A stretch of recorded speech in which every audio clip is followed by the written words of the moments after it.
मांगों को लेकर के हम लोग संवैधानिक और शांतिपूर्ण तरीके से जो आंदोलन कर रहे थे वो हमारे सारे मांग पूरी हुई। स्पष्ट मानता हूं कि हेमंत सोरेन जी के संवेदनशील नेतृत्व में छात्रों की तमाम मांगों पर गंभीरता से विचार करते हुए सम्यक कार्रवाई का जो आश्वासन दिया गया था वो आज पूरा। झारखंड में पिछले 24 दिनों से जारी छात्रों का आंदोलन आखिरकार एक बड़े फैसले के साथ खत्म होने की ओर बढ़ गया है। जेपीएससी जीएसएससी की भर्ती परीक्षाओं में कथित धांधली, पेपर लीक और अनियमितताओं के आरोपों को लेकर हजारों अभ्यर्थी लगातार सड़कों पर थे। छात्रों की मांग साफ थी कि विवादित परीक्षाओं को रद्द किया जाए और पूरे मामले की निष्पक्ष जांच हो और दोषियों पर कड़ी कार्रवाई की जाए। जिसके बाद आखिरकार 17 अगस्त को मुख्यमंत्री हेमंत सोरेन ने ऐसा ऐलान किया जिसने आंदोलन कर रहे छात्रों को बड़ी राहत दी। दरअसल मुख्यमंत्री हेमंत सोरेन ने टीडीपीएल एजेंसी के जरिए कराई गई जेएसएससी, सीजीएल समेत सभी विवादित परीक्षाओं को और उनके परिणामों को रद्द करने की घोषणा की। इसके साथ ही सरकार ने साल 2014 से अब तक हुई भर्ती परीक्षाओं के सामने आई कथित गड़बड़ियों की सीआईडी जांच कराने के निर्देश भी दिए। यानी सरकार का फैसला सिर्फ मौजूदा विवाद तक सीमित नहीं रहेगा, बल्कि पिछले कई सालों में हुई भर्ती परीक्षाओं की भी जांच की जाएगी। जो 14वीं जेपीएससी की बात है, मुझे लगता है कि हमारे माननीय मंत्रीगणों के टीम के साथ बैठने के दौरान ही वो चीजें सुलझ गई थी। बैकलॉग की भी बात सुलझ गई थी। सरकार के इस ऐलान के बाद रांची के जयपाल सिंह मुंडा स्टेडियम में आंदोलन कर रहे छात्रों के बीच खुशी का माहौल देखने को मिला। लंबे समय से धरने पर बैठे अभ्यर्थियों ने मिठाई बांटी और सरकार के फैसले का स्वागत किया। कई छात्र नेताओं ने अपना अनशन भी खत्म कर दिया। छात्र नेता उम्मे हबीबा और राहुल क्रांति ने सदर अस्पताल में मंत्री दीपिका पांडे सिंह और मंत्री इरफान अंसारी की मौजूदगी में भूख हड़ताल समाप्त की। वहीं मंत्री इरफान अंसारी ने आंदोलनकारी देवेंद्र महतो समेत अन्य छात्रों का अनशन भी खत्म कराया। जिस आंदोलन को लेकर पिछले कई दिनों से सरकार और छात्रों के बीच गतिरोध बना हुआ था, आखिरकार वो बातचीत और फैसले के रास्ते तक पहुंच गया। इसी बीच स्टूडेंट लीडर उम्मे हबीबा ने हेमंत सरकार की जमकर तारीफ करते हुए क्या कहा, सुनिए। हमारी सरकार है और ये सरकार ने साबित कर दिया कि वो आदिवासी, मूलवासी और सदानों की सरकार है, उनके हित के लिए सोचती है। ये हम लोगों ने आज जान लिया है और इस चीज को उन्होंने साबित कर दिया कि हेमंत है तो हिम्मत है। मुझे बहुत ज्यादा खुशी हुई। तो वहीं छात्र नेता देवेंद्र नाथ महतो ने अपना अनशन खत्म करने के बाद बड़ा बयान देते हुए क्या कहा, सुनिए। हम लोग अभी आज भूख हड़ताल का 16वें दिन अपने बहुत ही सम्मानजनक तरीके से अपना अनशन को समाप्त किया, जिसमें मुख्य रूप से झारखंड सरकार के माननीय स्वास्थ्य मंत्री इरफान अंसारी जी, माननीय मंत्री दीदी दीपिका मैडम जी और हमारे माननीय विधायक जयराम महतो जी के संयुक्त पहल से अपना अनशन को आज स्थगित करते हुए जिस मांगों को लेकर के हम लोग संवैधानिक और शांतिपूर्ण तरीके से जो आंदोलन कर रहे थे वो हमारे सारे मांग पूरी हुई और हम लोग आज अपना शांतिपूर्ण आंदोलन को स्थगित करने का घोषणा। जैसे आप जानते हैं कि कई बार सरकार की ओर से मंत्रियों की टीम के साथ छात्रों की बातचीत भी हुई थी, लेकिन उस बातचीत से कोई ठोस समाधान नहीं निकल सका।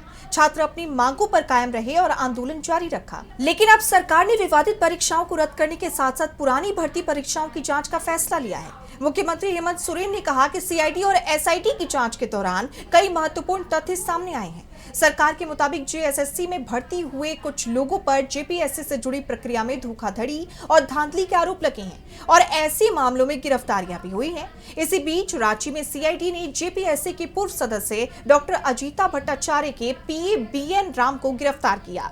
एजेंसी जेपीएससी से जुड़े मामलों की जांच कर रही है और ये गिरफ्तारी भी उसी जांच के दौरान हुई।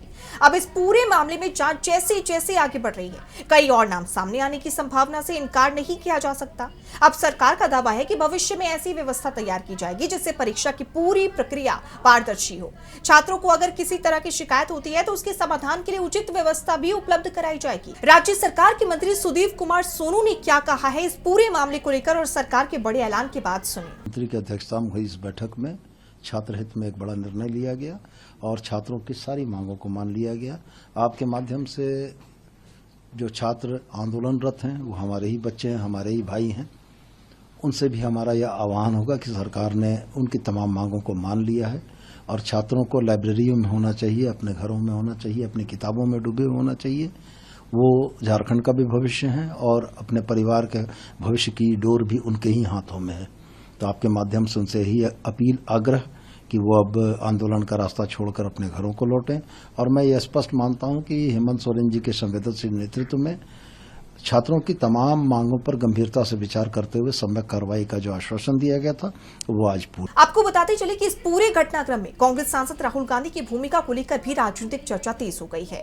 राहुल गांधी लगातार प्रदर्शनकारी छात्रों के मुद्दे को लेकर संवाद कर रहे थे। इसी कड़ी में उन्होंने मुख्यमंत्री हेमंत सोरेन को पत्र लिखकर छात्रों के प्रतिनिधिमंडल से मुलाकात करने और उनकी मांगों पर गंभीरता से विचार करने की अपील की थी।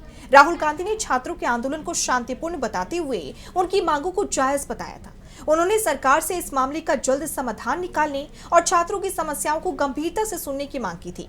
अब जब मुख्यमंत्री हेमंत सोरेन ने विवादित परीक्षाओं को रद्द करने और साल 2014 से अब तक की भर्ती परीक्षाओं में कथित गड़बड़ियों की सीआईडी जांच का ऐलान किया है, तो राजनीतिक गलियारों में राहुल गांधी की पहल की भी चर्चा हो रही है। कांग्रेस की ओर से इसे छात्रों की आवाज को मजबूती मिलने के तौर पर देखा जा रहा है। वहीं बीजेपी लगातार राहुल गांधी पर सवाल उठाती रही कि आखिर वो झारखंड के छात्र आंदोलन पर चुप क्यों हैं और प्रदर्शनकारी छात्रों के बीच क्यों नहीं जा रहे। अब जब राहुल गांधी के पत्र और उसके बाद सरकार के बड़े फैसले को लेकर कांग्रेस बीजेपी के सवालों का जवाब देने की कोशिश कर सकती है, या तो हम ये कह सकते हैं कि बीजेपी को उसके सवालों का जवाब मिल गया है, क्योंकि राहुल के पत्र लिखने के बाद हेमंत सरकार का बड़ा फैसला आया। हालांकि ये भी कहा जा रहा है कि सिर्फ राहुल गांधी की पहल की वजह से ही सरकार ने फैसला लिया। राजनीतिक तौर पर एक दावा है, सरकार के फैसले के पीछे छात्रों का 24 दिन लंबा आंदोलन, लगातार बातचीत और जांच के सामने आए तथ्यों जैसे कई पहलू भी हैं। फिलहाल हेमंत सरकार के इस फैसले के बाद सियासी माहौल इसलिए भी गर्म है क्योंकि हाल ही में जंतर मंतर पर हुए छात्रों के आंदोलन के दौरान केंद्र सरकार एक बार भी उनसे मिलने नहीं पहुंची थी, जिसके बाद बीजेपी की बहुत किरकिरी हुई थी। लेकिन झारखंड में ऐसा बिल्कुल नहीं हुआ।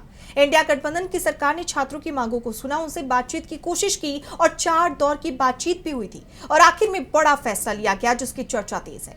फिलहाल छात्रों ने सरकार के फैसले का स्वागत किया और अपना आंदोलन समाप्त करने की दिशा में बड़ा कदम बढ़ाया। छात्र इस फैसले को सुनते ही जश्न मनाते हुए भी नजर आए और डांस भी करते हुए नजर आए। ये वीडियो देखिए।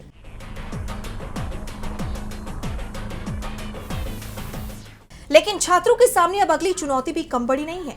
परीक्षाएं रद्द होने के बाद सबसे बड़ा सवाल यह है कि अब आगे भर्ती प्रक्रिया किस तरह शुरू होगी। क्या नई परीक्षा कराई जाएगी? नई परीक्षा का पैटर्न क्या होगा? पुराने अभ्यर्थियों को फिर मौका मिलेगा या नहीं? अब सबसे अहम सवाल, जिन छात्रों ने लंबे समय तक तैयारी की और परीक्षा दी, उनके भविष्य को सुरक्षित रखने के लिए सरकार क्या व्यवस्था करेगी? इसके अलावा अब सबकी नजर सीआईडी जांच पर भी रहेगी। 2014 से अब तक हुई भर्ती परीक्षाओं को जांच के दायरे में लाने के सरकार के फैसले के बाद ये देखना बेहद महत्वपूर्ण होगा कि जांच में क्या सामने आता है। अगर पुराने मामलों में भी अनियमितताएं मिलती हैं, तो क्या उन परीक्षाओं के परिणामों पर भी कार्रवाई होगी? क्या जिम्मेदार अधिकारियों और अन्य लोगों पर मुकदमा चलेगा? और क्या दोषियों के खिलाफ ऐसी कार्रवाई होगी जिससे भविष्य में भर्ती परीक्षाओं की विश्वसनीयता कायम की जा सके? छात्रों का कहना है कि उनका आंदोलन किसी राजनीतिक दल के लिए नहीं, बल्कि अपने भविष्य और पारदर्शी भर्ती प्रक्रिया के लिए था।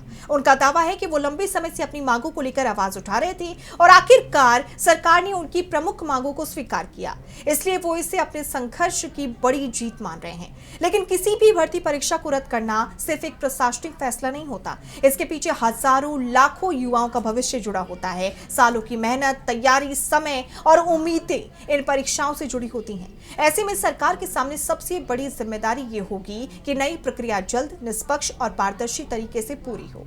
झारखंड के छात्रों के लिए 17 अगस्त का दिन इसलिए महत्वपूर्ण बन गया है क्योंकि 24 दिनों से चल रहे आंदोलन के बाद सरकार ने उनकी प्रमुख मांगों पर बड़ा फैसला लिया। विवादित परीक्षाएं रद्द हो चुकी हैं, पुरानी भर्ती परीक्षाओं की जांच के आदेश दिए जा चुके हैं और छात्रों ने अपना अनशन खत्म कर दिया है। अब आंदोलन की जगह जांच की बारी है, नारों की जगह कार्रवाई की बारी है और आरोपों की जगह सच सामने आने का इंतजार है। आने वाले दिनों में यह साफ होगा कि सीआईडी जांच कितनी तेजी से आगे बढ़ती है, कितने मामलों में अनियमितताएं सामने आती हैं और सरकार दोषियों के खिलाफ क्या कार्रवाई करती है। साथ ही यह भी तय होगा कि झारखंड में अगली भर्ती परीक्षाओं के लिए ऐसी कौन सी व्यवस्था बनाई जाती है जिससे छात्रों को दोबारा परीक्षा की निष्पक्षता पर सवाल ना उठाना पड़े। फिलहाल इतना जरूर है कि 24 दिनों से सड़कों पर संघर्ष कर रहे झारखंड के छात्रों को सरकार के इस फैसले से बड़ी राहत मिली है।